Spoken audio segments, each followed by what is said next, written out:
Hit me up right? at chat, who's desperately curious, with your name, pronouns, and why we're talking right now. Yeah, and just for everybody who's watching on your end, my name's Chris Jeffries. I have a little podcast called the Homeless Romantic Podcast. It's about my years being a kind of a vagabond traveler, learning to be an empathetic person through my travels. But for the most part, I got to give my hat off to my man Vaush for just being a complete badass in every way. Oh, thank And you. I don't usually get very fanboy about people that are whatever. You're about 10 years younger than me. And I just think this person is going places. And I'll tell everybody just at the beginning, like, there are some people that are intelligent, but not articulate. And then there's people that are intelligent and articulate, but they're not humorous. And then there's some people that are intelligent, articulate, humorous, but they're not empathetic. You check all these boxes, my friend. Well, then I'll do my best not to disavow you of that notion by not saying anything especially stupid while we talk. Oh, Thank you. I no. appreciate it. I'm clinically retarded, so we're going to, it's okay. Hey, same. Okay, so yeah, hit us with your name, pronouns, and what you want to talk about. Cool. I'm going to start on my end. Let's see. 3, 2, 1. All right, ladies and gentlemen, I'm back today with another podcast with somebody who's I'm excited to talk with, Vaush, legendary streamer. I'm about to butter his biscuits and tell him that he is one of the premier voices on the internet these days that's bringing logic and reason back to the conversation. And I'm just honored that he agreed to talk with me. And his cats are friggin' adorable. And some Welcome, more here, Vaush. presumably. Howdy. Oh yeah, where are they? One of them is sleeping up in the cat tree over there, and one of them was apparently harassing my friend in the other room. Nice, just like a cat should. Yes, as they are wont to do. Right. So first, I'll start off. Tell me a little bit about your time at Arcata because I've actually spent time there, and I know they had a little donut pizza shop there. I used to go there all the time. Oh, Arcata's Eat great. donuts. As long as you don't, as long as you're okay with maybe doing like 5 or 6 things. So for those who don't know, Arcata is the college town associated with what used to be called Humboldt State University, now the Humboldt Poly Cal College or some nonsense they changed the name to. Mm. Arcata has maybe 25,000 people in it, and it's got some neat stuff to do, most of which is hiking or hiking oriented. But if you're not feeling that outdoorsy or athletic, there are probably better small towns to be in. And they have alumni such as what? Steven Hillenburg, the guy that created SpongeBob. Is that right? Yeah, it's literally the only one that I know about. You're listed actually under there too. You're like now notable Wait, alumni. what? I'm one of the Yeah, that's on notable? there. They don't tell If you? you They just do that? Okay, sure. All sue right. them. Yeah, I guess so. Jesus, I didn't know that. Wait. Cal Poly Humboldt. Swear to God. Notable. I did a bit of research before I came and talked to you. Damn, they're doxing me. Son of a bitch. Yeah, right up there. I'm right next to the guy who made SpongeBob. That's insane. All right, well, I'll take it. Yeah, I would. I would. So, yeah, you just went on about a tirade about Germany, and I'm over there in Germany, and I can really say without equivocation that there is a huge problem with the police over here and their right-wing attitudes because I got in trouble last year growing weed, and it took about 20 or 25 of them to come out, and they all were, telling me that I was a dirty foreigner and that I need to speak German, and it was overwhelmingly fascist. So you're not wrong. Um, is weed not legal in Germany? No, I guess it's I, not. America's actually relatively liberal on weed, I think, at least in some of well, the states.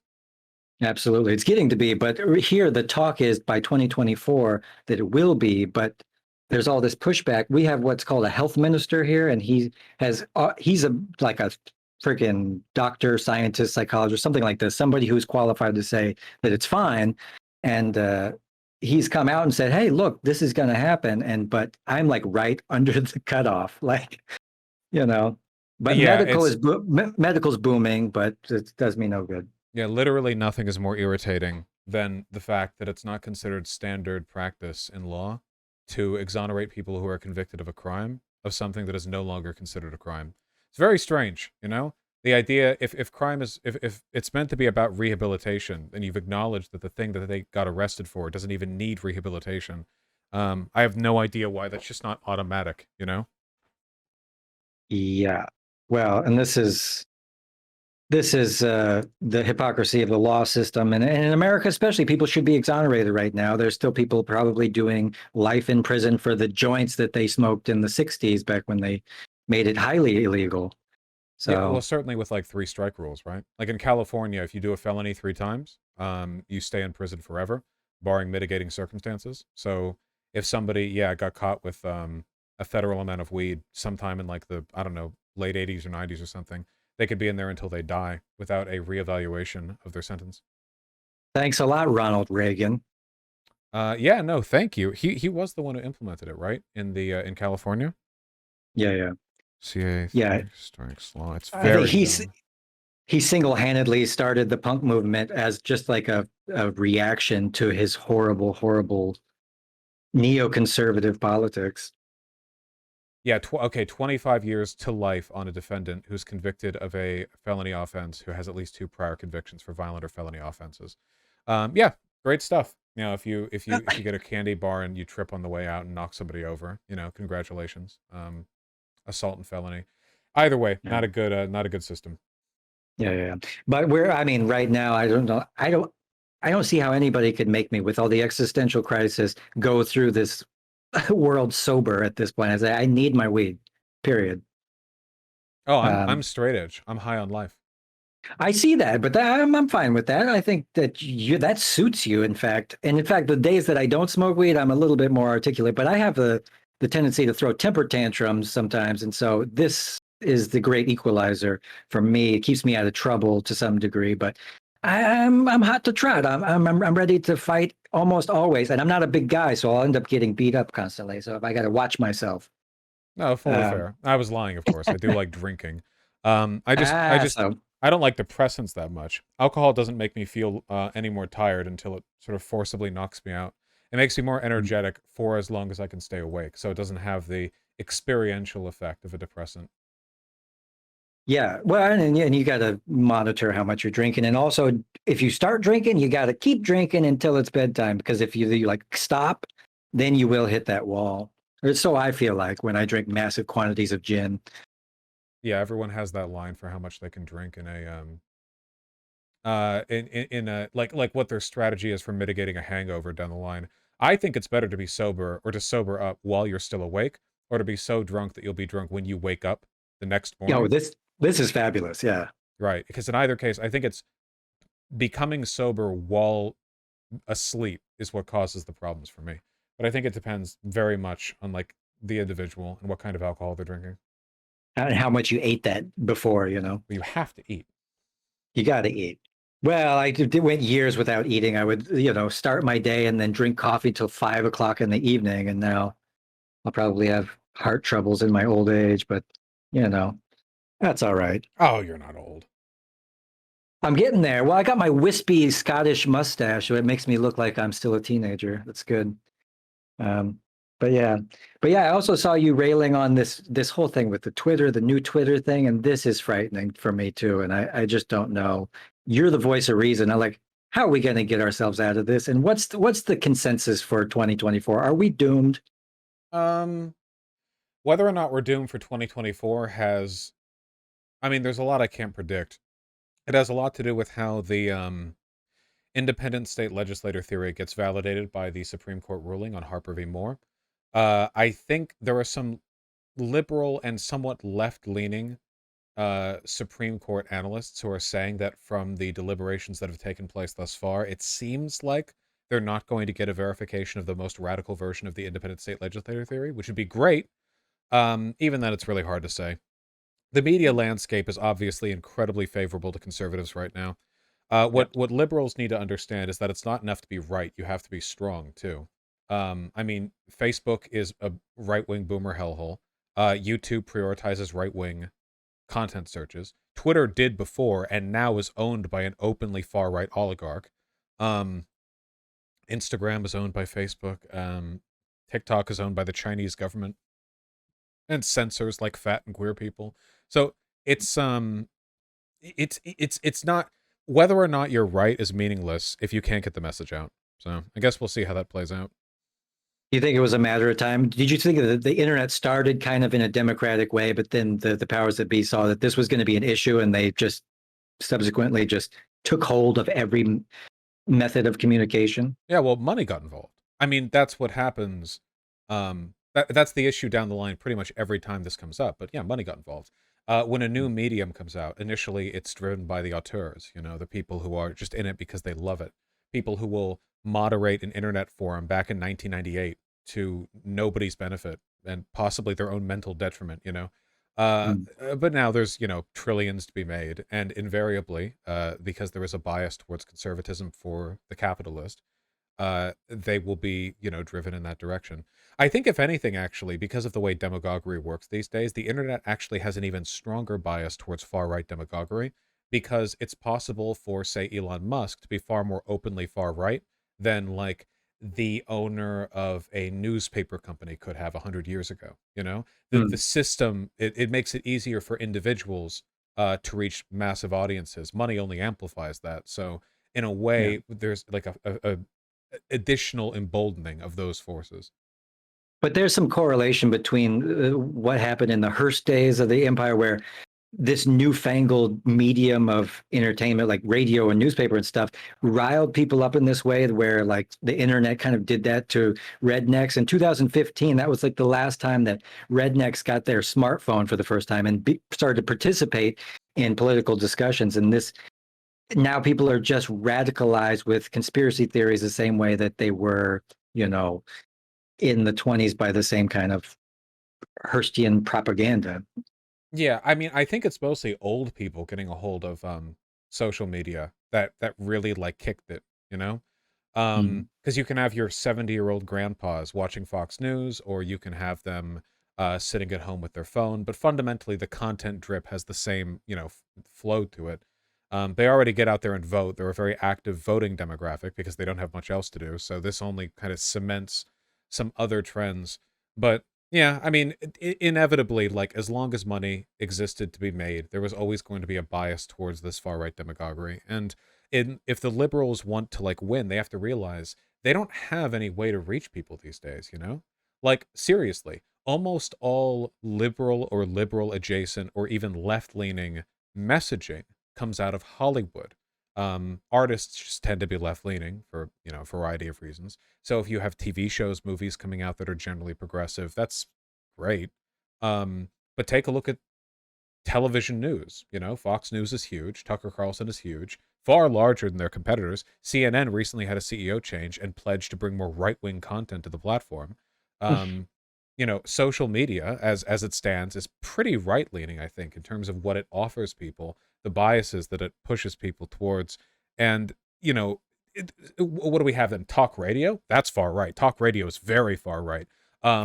Print media, like news, well, the Mm. New York Times, which is not left leaning, is at most centrist. The Washington Post, stuff that's even remotely tethered to reality, are subscription based. You go on their website and you hit a paywall. But you want to go in the Daily Wire, you want to go in the Post Millennial, you want to go to Fox.com, no paywall, get right in there. And Fox is known as much for its punditry as it is for its news, which is not the case for something like MSNBC, which is pretty, not entirely, but much more so news adjacent. So what do we have? Like, for left-leaning media distribution, podcasts, everything is skewed in their favor, and that's because of money, and that's, just a fundamental Yeah. limitation of the system. I will give a shout out to the people at Democracy Now! For leaning as far left as you can be in this They day did and their work. age. But they also receive money from the Ford Foundation, and that's what I find in a capitalist society, is that ultimately these, if there's money behind it, then it is corporate, and then you don't by nature speak out against corporate interests when you're, living in a capitalist society. Well, it Um, definitely makes it hard to get funding. That's why for yeah. Bernie Sanders to do well, he has to get like an unprecedented wave of grassroots funding with an average dollar amount of 27 or whatever. Whereas you can have people like Bloomberg just buy themselves into the race. I guess you could go the Trump way and just be so audacious that you get free media attention, but that would only work from the far right and from a former game show Right. host. That wouldn't work for See, like Bernie you've Supporter. iterated this a lot about the splintering off of the left. The left splinters very easily, while right, the demagoguery, like you say, on the right, and the groupthink is just unmatched. Oh yeah, that can't be competed with. I don't think. It's just a Yeah. innate advantage of their ideology. We have to compete in other ways. I guess that's what scares me the most is the fact that they're way more well organized and willing to just mimic each other exactly, while we tend to be more individualistic and anti-authority, and then that hurts us in the end. Where I'm arguing with like my fellow vegans over how vegan I really am. It's like, come on, dude, give me a fucking break here. Yeah. Uh, I mean, some people see it as a sign of like authenticity within the left, but it's always been a huge detriment. Like historically, as far back as the left goes, even like politically. yeah, Our main hope right now is just some kind of like liberal hegemony, yeah, because leftism in this country isn't strong enough to meaningfully resist the far right. The most they could yeah. do is kind of inform liberals in doing so. Prop them up, make their job a bit easier, or aid them in some fashion. But Yeah. outside of that, I don't really know what can be done, especially since the liberals are not doing a great job on their own right now. No, no, and then what they're representing doesn't really represent the left people, the people really want a socialist revolution. They want work reform and land reform and all these kind of reforms, but the status quo liberals and the liberals of power can't really provide that in any meaningful way.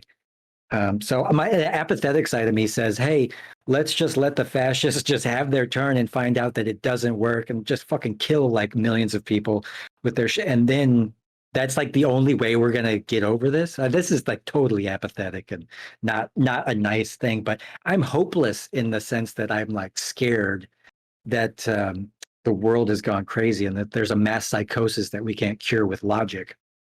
Yeah, well, unfortunately, historically, these fascist waves do generally have to be burnt through. Um, though well, I mean, in terms of like experientially, the issue is I don't know how much of a relationship there is between like the harm they cause and the likelihood of them collapsing down the run. Mhm. The because the ultimately the notion you've described is like a liberal one. The idea that, well, surely people will wake up eventually to the horrors, right? The answer is like no. If it weren't for external forces, Imperial Japan and Nazi Germany could have chugged along for a good while longer. Maybe they would have eventually had some kind of like internal power struggle, or their economy would have collapsed because they weren't very competently run. But that doesn't necessarily mean they would have like eschewed the Nazism or the imperial shit or whatever. They would have continued on in that fashion. So without relying on external support, it seems like there has to be some like internal mechanism for pushing through um the wave of fascism, because I don't know if there's a point through that system where they would like give up or be rebuked by the citizenry. There Yeah, might be. yeah. I I mean, don't know. and this is just some kind of weird realization about humanity when you pull back the curtain. You realize that the people in power, they cannot stop themselves from lusting after it, and then that there's no end. It's like a bottomless pit for them. They need to own and control everything to some degree. And then there's the people in the right or whatever who are just sycophants who want to just bootlick authority so that they feel like somebody could pat them on the head and say you're such a good boy, good job. And then there's us, like intelligent, compassionate, empathetic, Of critical thinking course. people who are pulling our hair out, being like, what the is wrong with all you people? Well, yeah. I mean, it's the I think it's important, especially when you're evaluating these historical forces, to look at it from an amoral perspective. Not to say the morality isn't important, but I don't know if it's that relevant when it comes to the development of these ideologies and the ways they play out. Because it can get really tempting to sort of get frustrated by the perceived obviousness of what we believe, right? Like, well, how can they not see this? How can they be so stupid? Unfortunately, they feel the same way about us. And even though we are right and they are wrong, their feelings are as significant to them as ours are to us, or more so. So, while we may be right and they may be wrong, our perception of being right is identical to theirs. And Right. if you get lost in that feeling, they don't just get lost in that feeling, right? Conservatives don't just sit there thinking like, I can't believe how far things have gone. They go out there and they, I don't know, do a Holocaust or something. They do something that they consider productive. Um, so Right. Like yeah, Dingleberry McGee, he says, effects don't care about your feelings. Yeah. yeah. So they go out, they act on building power, which is what we have to do. You can't, because otherwise it gets very myopic, right? Like, well, no matter how things turn out, at least I'm right. Well, that's how they feel. Do you remember the Colbert Report, the show? Yeah, I It used was to really back when like it. Colbert, yeah, when he was playing a character that basically made fun. This is the kind of strategic thing that we should be doing as far as matching their anger or passion or vitriol in order to appeal to the people that obviously need emotion and reactionary politics to get behind and say, oh yeah, I like this guy because he's as pissed off as I am. Yeah, well, unfortunately, I don't know if the Colbert Report worked with conservatives, right? Because a lot of them Mm, genuinely thought that he was on their side. I mean, he even got invited to the. No, a lot of liberals didn't get this. I don't think I didn't get this. I still don't fully get it because he was such an obvious parody of conservatives. But I think again, this is like our arrogance. I don't think like the conservative mind might legitimately not understand satire. Like it might actually be something they're politically inured to, right? The way that like a religious fundamentalist or a doomsday cultist might like just not be able to understand some lines of thought. I don't oh know. yeah, It's very strange. Cognitive dissonance. But like to beyond cognitive dissonance, right? It's like an actual disability at that point. And I say that unironically. It's like an actual like a Yeah. cognitive failing. A lot of them seem to believe that Stephen Colbert was like doing a bit in the sense that he was going over the top, but Mm. he was still their guy. Like he was still on their side. He was playing it up the same way that like a hyperbolic parody of a left-leaning character in a YouTube video essay might be sympathetic, but still kind of like a bit of well-intentioned self-mockery. I think that's what they thought of him. And they come around and say, I really like this guy. Yes. He says everything I'm thinking. Yeah. God Yeah. almighty. Researchers at The Ohio State University examined the reactions of people of differing political persuasions to the Colbert Report. They discover many conservatives don't think he's actually joking. This is why I talk about like like actual mental illness, because I genuinely believe you have to have some kind of cognitive deficiency to not Yeah. recognize that Colbert Report is making fun of conservatives, but they have that deficiency. So, Well, and this is why I think the people in charge know what they're doing, and for them, I hate them. But for the people like our redneck, uncles and stuff, they are more like victims, and I feel bad for them sometimes. yeah, they're kind of groomed into being what they are, right? It's not like Uh, conservatives are innately bad, right? They're born into systems and exposed to information that make them baby brained. And they get fucked over too. It's not like fascism is good for like straight white people or whatever. It sucks for literally everyone, just more so for yeah, some people than others. yeah. They somehow think that fascism is going to bring them more freedom. That's so interesting to me. And I want to ask you straight up about libertarianism because you say, oh, hey, I'm a libertarian socialist. And this is a real thing. And it's a kind of a misnomer because what they have co-opted libertarianism to mean this thing where they want to get rid of the government but keep corporations and not have like a regulatory. And also they want to wouldn't you want to get rid of the police if you're a truly libertarian? Well, I don't think right libertarianism doesn't really exist outside of like an edge case, like side pathway to fascism, I think. Because the real like right libertarians, people like, I don't know, Mises or Rothbard or whatever, the ones who talked about like selling your children on the open market in accordance with the invisible hand, that might be pure libertarianism in the extent that it is a like a pure representation of their idiotic ideology. But the way right libertarians manifest these days are basically just fascists. The only libertarianism they express is a distrust of they don't like taxes, government regulation, and they tend to be isolationist. Apart from that, though, in almost every other fashion, they're fully in line with fascists, and you can see that from like the national and state libertarian parties all around the countries. They tend to be like basically like far right or neo Nazis. Mm. Is fascism always inherently intertwined with industrialists?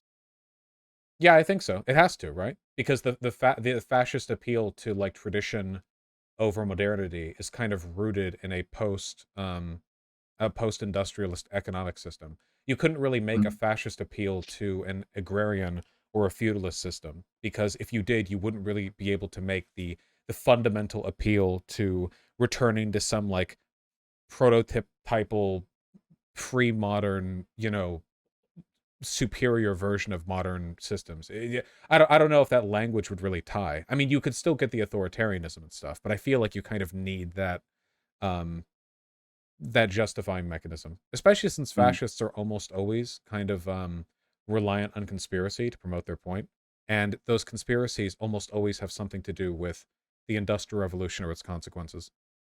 Mm.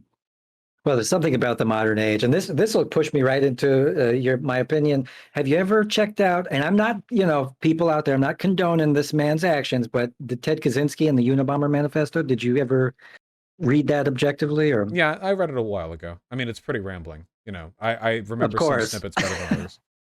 I mean, he was clinically insane, but the point about technology and everything, unfortunately, hit home with me, and I thought, yeah, there is some stark truth in the idea that we have used technology to solve the problem that technology has caused, and we find ourselves in this never-ending cycle of creating more things to have to regulate and mitigate.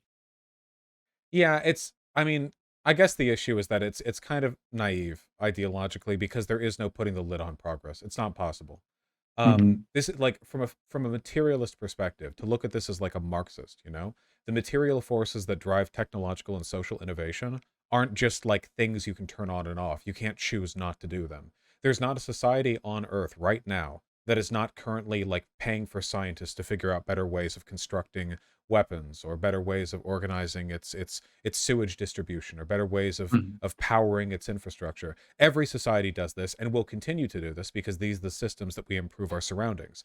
Marx would call that our species being, right? The constructive energy, the desire to build our own environment, which differentiates us from all other animals.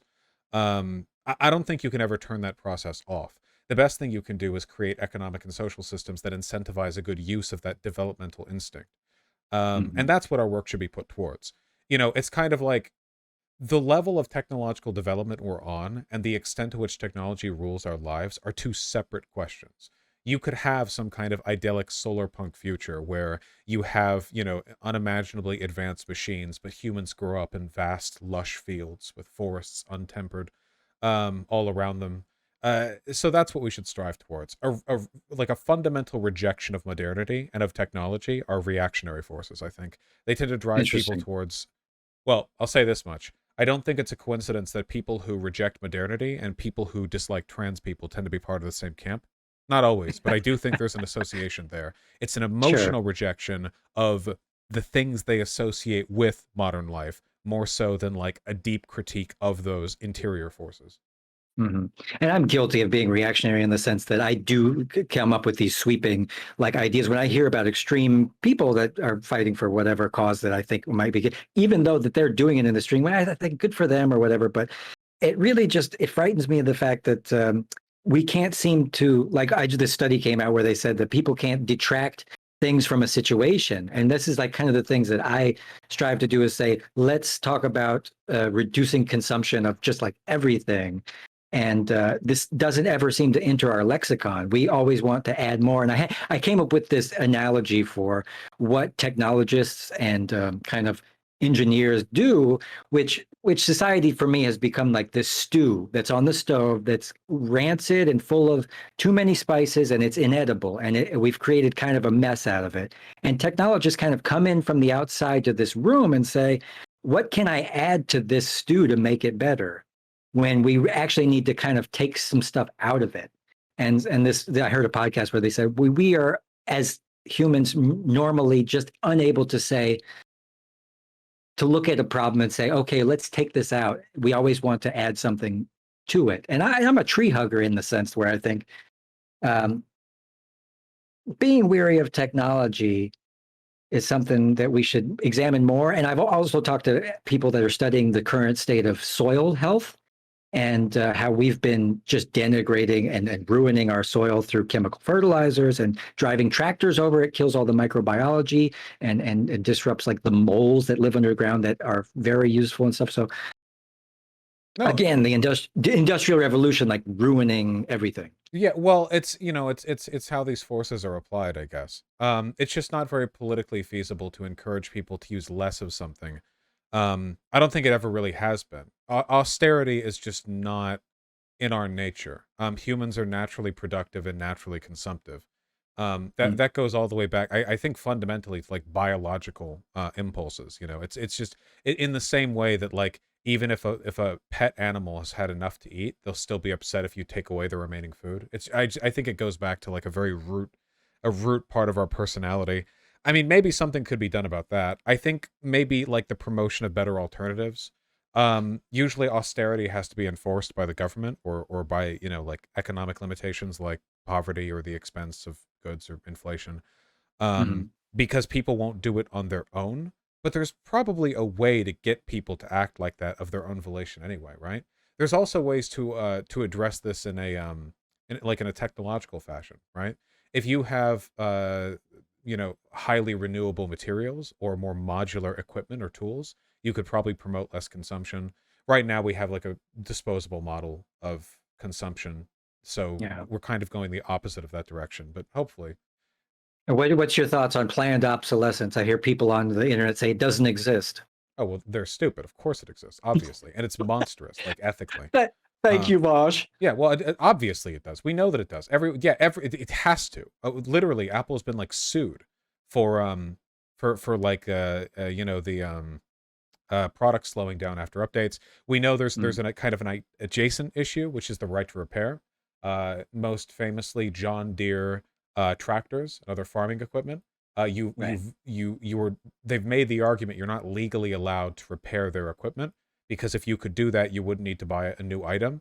And Mm. the idea that they're trying to promote essentially is that there's no such thing as owning anything that you've bought. You can only ever rent it from a company, which is insane. It's completely psychotic. Uh, Yeah, it's probably one of the only reasons that they have agreed to jump on the electric car bandwagon is they saw that, BMW just came out with this thing where they said, if you want heated seats, you're going to have to buy it on a subscription basis yeah, for their, literally, yeah. The BMW heated seat subscription. I mean, we're moving more towards like a subscription model in a lot of ways because it's an uh, easier way to suck money out of people without them realizing how much they've actually lost. Yeah, look at this. Unlimited access for $415 or $18 a month to activate a system that's already in the vehicle that you have purchased that requires no outside maintenance to upkeep. there Um, you go. Microtransactions for buying cars. Jesus Christ. Games really were the medium of the future because they preempted this. Um, Yeah. yeah, no, sorry, Welcome I to the was future. showing chat. Yeah, no, it's pretty insane. There will be a pushback against this. We're gonna get more Kaczynski shit in the future. I think humans, are like innately repulsed by this. People already hate microtransactions in gaming. They get like massive negative responses. There was a time when technological innovations were pushed confidently and inspired hope. We used to do the World's Fair, right? Like the World's Fair, where like back 100 years ago, you would go over to New York or Ellis Island or whatever, and they would have like here's all the appliances that you can that in the future you will be able to consume. Here's all this, here's all that. And it used to inspire a lot of hope and futurist like utopianism in people's imaginations. Now nobody does utopian futures. They're all like dystopian. um we don't do that anymore. Not because technology isn't really cool. It is. Technology does lots of cool shit. But our upfront direct, like, as a consumer, our interaction with technology is usually through these, like, really sleek, exploitative corporate marketing ploys. The actual engineers are still doing really incredible stuff on the behind the scenes. It's just the way it's presented to us is ever more exploitative. Mm.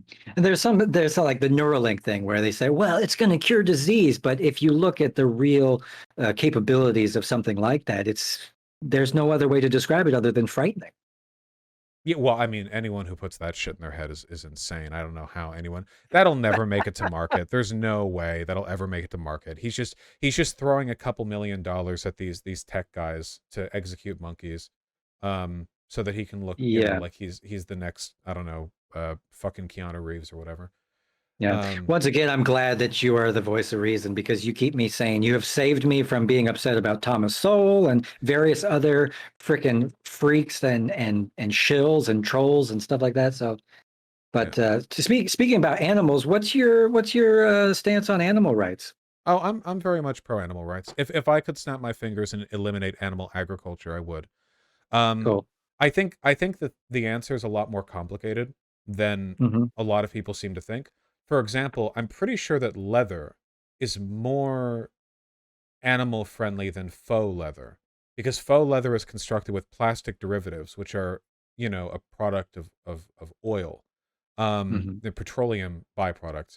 So I think, like, people have, like, the faux leather thing is cheaper, and it's been presented as the eco-friendly option. I don't think it is. And then you leave in the fact that real leather lasts way longer than faux leather. Like, there are real leather jackets that have been around for like 80 years that are just totally fine, because leather, if well kept, is practically indestructible. It's very, very strong.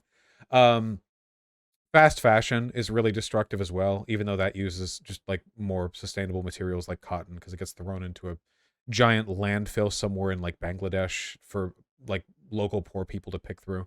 Um, which is probably not good. But no, I'm pro animal rights. I think the main issue is that a lot of this stuff is so big that it feels like it needs top down change. I'm not a vegan.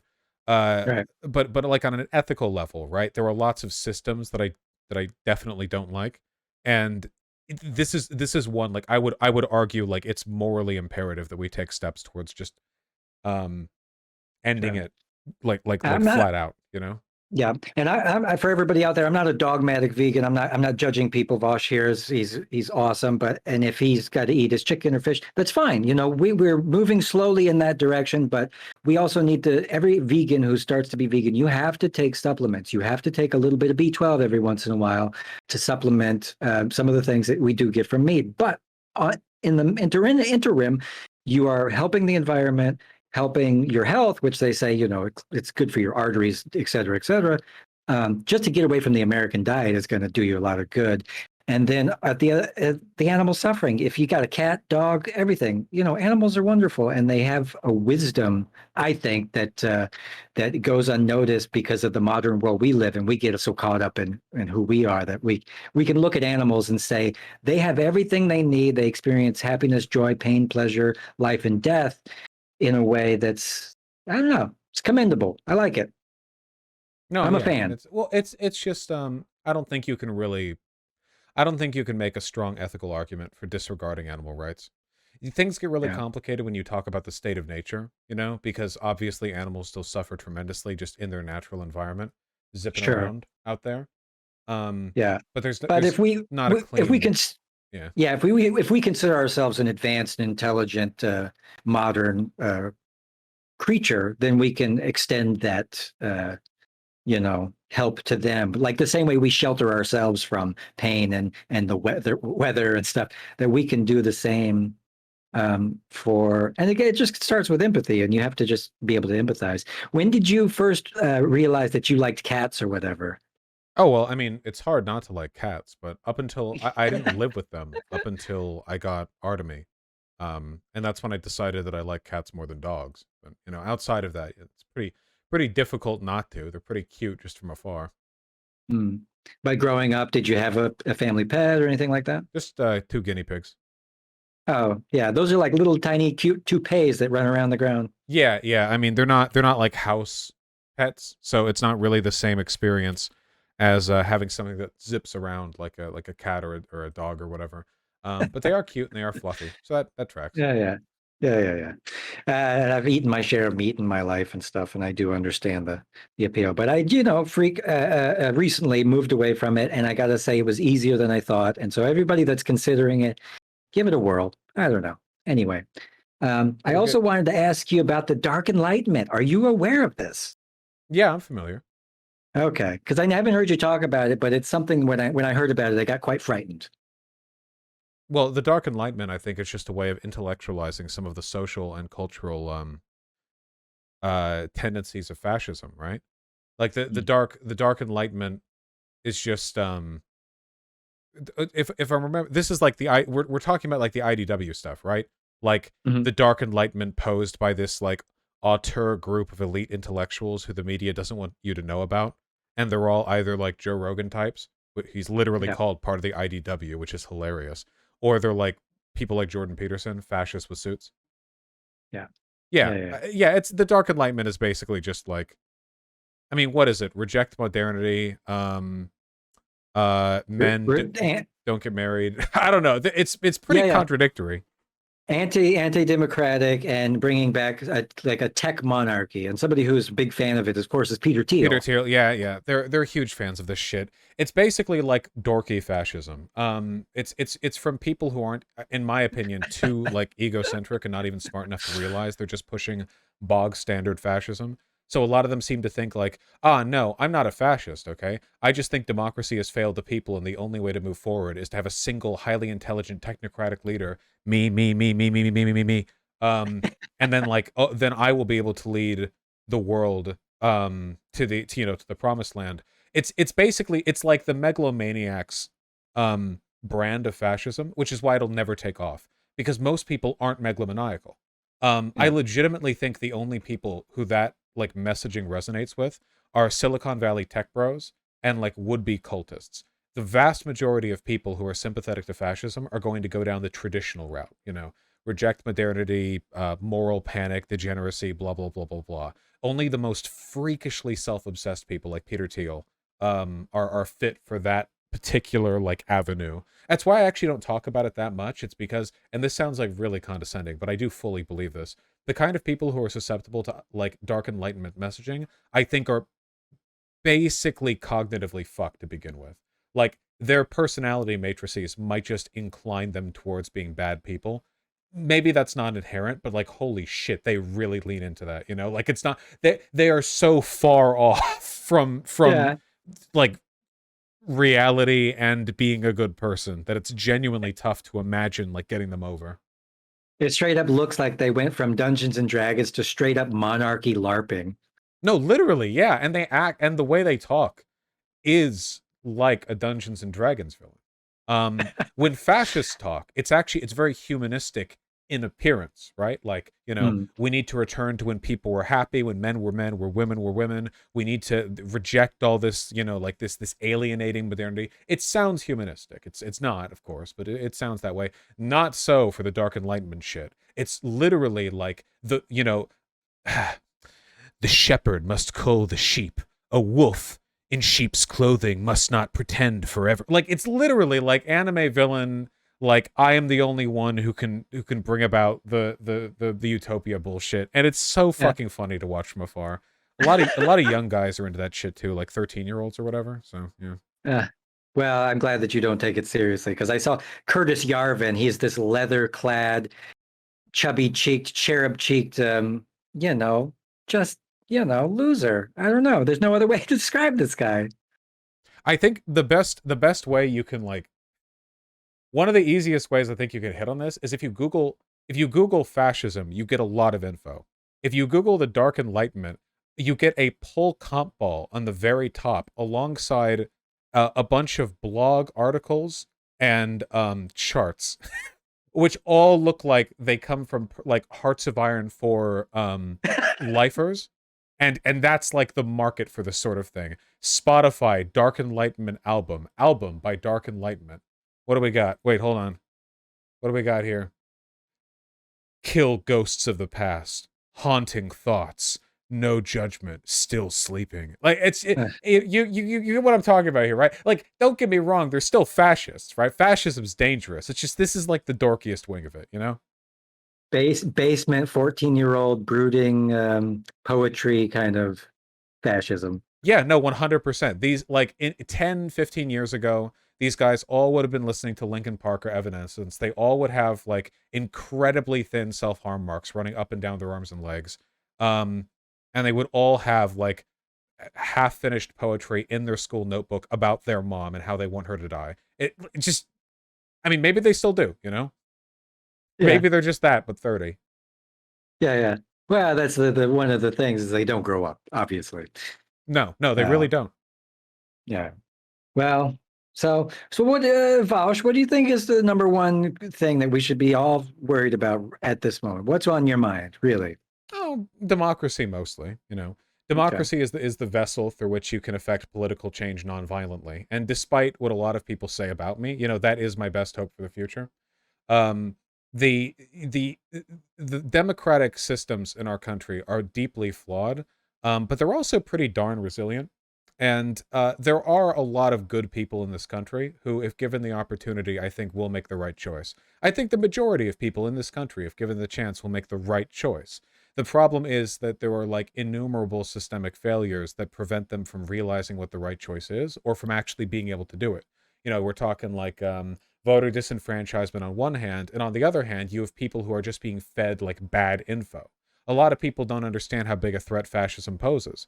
Um, but if you laid this out on the table, if you gave everybody like the basic run of things, I think the majority of people, even a lot of Republican voters, would set on the right side of things. That's why fascists have to lie constantly, right? Like they're on the back foot in an empiricist sense because they need to lie in order to even, you know, grasp a portion. Like they need to lie, to cheat, to steal, to grab power, to use authoritarianism, to censor, to cut into the schools, to silence their opposition in order to get a minority of the population to believe in them. The fact that we don't have to do that and still maintain a majority in a lot of critical cultural ways, you know, that's not bad. I think that's nice. I think that's an avenue uh, for positive change, potentially. So I'm hoping we're able to hold on to that. You see that there's a push to privatize schools just with the rhetoric that's being pushed around now about whatever grooming. I don't see why is people are so anti-hygiene. I groom every day. No, but people, but seriously, This like is what we get I for making fun of metrosexuals. right. But I heard you know, tearing apart Dingleberry McGee. I'm not even going to say his name, Shipingo.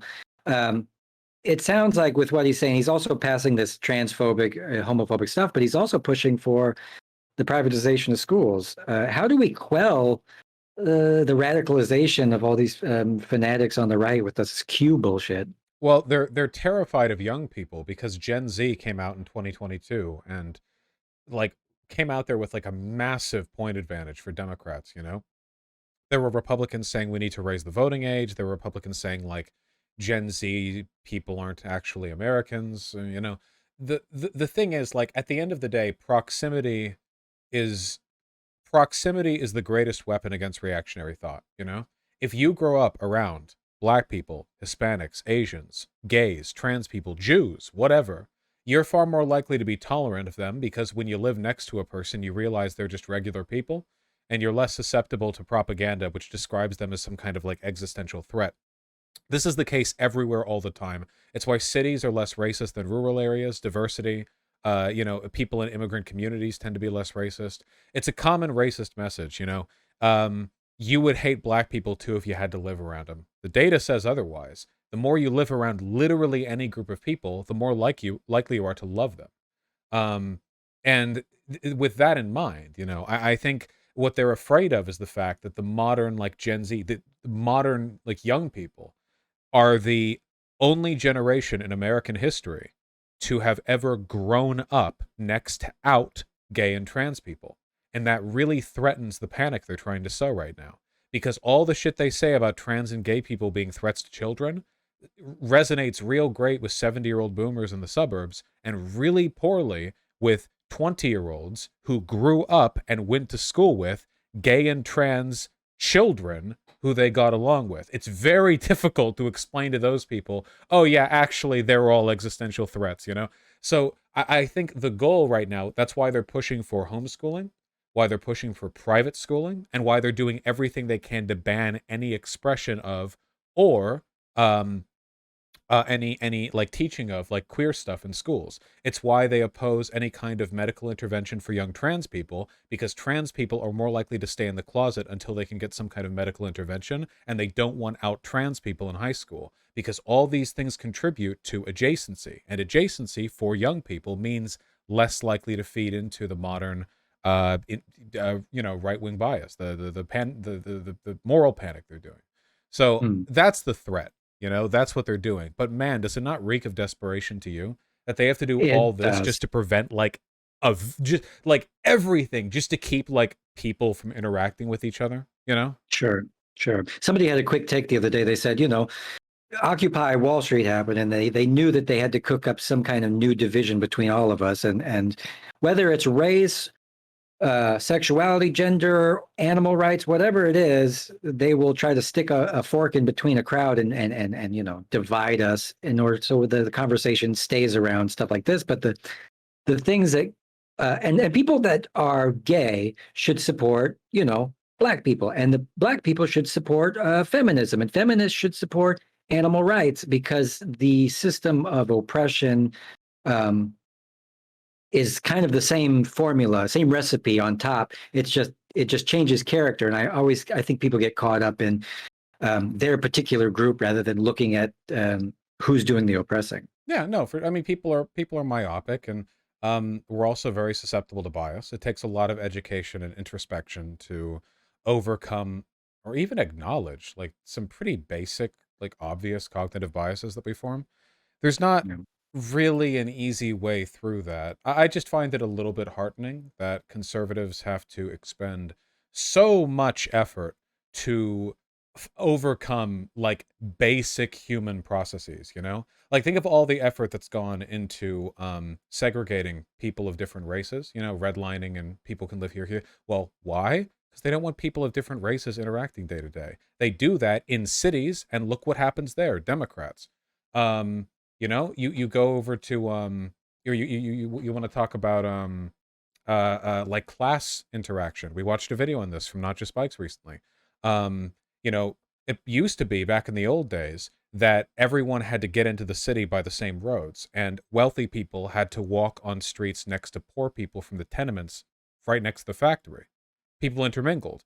Poor people got to hate the rich people that walked by, and rich people got to feel uncomfortable at the poor people nearby. Now everyone drives to work, and people in wealthy and poor areas live literally miles apart, separated by commercial zoning. People of different income levels don't live in the same neighborhoods. This is, again, deliberate planning. It's a part of, standardized urban, planning models that have been designed to segregate because it prevents people of different interests from interacting. I saw this great debate on Tuesday. I'm going to interview Bill Ayers. I don't know if you know who Bill Ayers is. It He sounds was familiar, but I don't recall it. he's one of the founding members of the Weathermen Underground, the Oh, radical. okay, there it is. Yeah, Um, the radical group that bombed the Pentagon and oh, bombed no, no, no. police I know the stations. Weather Underground. Yeah, it's been a while since I've heard that name. Not since like For all the college. for all the listeners out there who were maybe wondering, so I'm going to interview. But I saw this debate with him and this d-bag Dinesh D'Souza, the guy that made the Mule movie that just came out. The 50 Total, documentaries, yeah. yeah. This guy's a complete loser.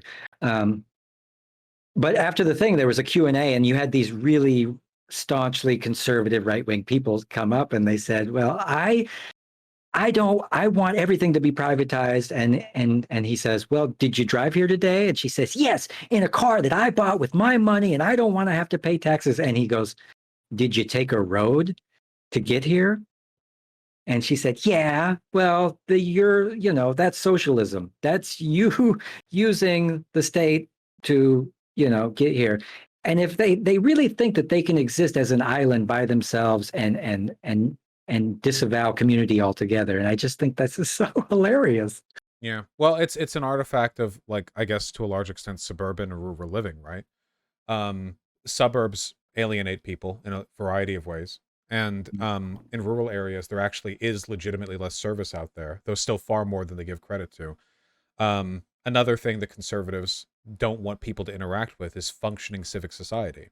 Because the idea of like, I'm an independent citizen who shouldn't have to pay taxes, I don't rely on the government in any way. This is an American thing.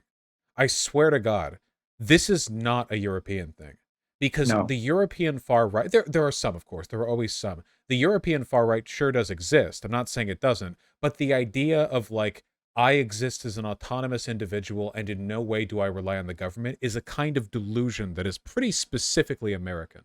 Like the far right in Germany doesn't really go for that. There's a reason why modern right libertarianism is considered an American fad, Mm. as are sovereign citizens. It's like it's an us thing because they're not delusional enough to make that claim. Yeah. But I we are, I I guess. can I can confirm that because I live in Germany and I see the people that vote for the AfD, or the Alternative for Deutschland. They are mostly, slovenly guerrilla types with their knuckles dragging the ground, not too rich at all. And the rich people actually are happy to pay their fair share because that's how their system worked for so long, and they don't really have an issue with it. So the rich people aren't so rich, poor people aren't so poor, and for whatever reason, the system works a little bit better. And I think it has a lot to do with the fact that people are so close together, like the population densities so tight, that if there was ever something as unfair as what's in America, that people would find out from their friends and neighbors, rather than in America where people that live in Nebraska get their information pipelined into them through cable news. There's not this capability for people to find out that they're completely being screwed or being unfair to their friends and neighbors and stuff like that here, Yeah, well, anyway. again, they try to keep like basic natural information from making its way to people who need to hear it. You can Hmm. take a look at the difference, like in terms of far right rhetoric here too. The far right here in America, very libertarian leaning, in terms of their messaging.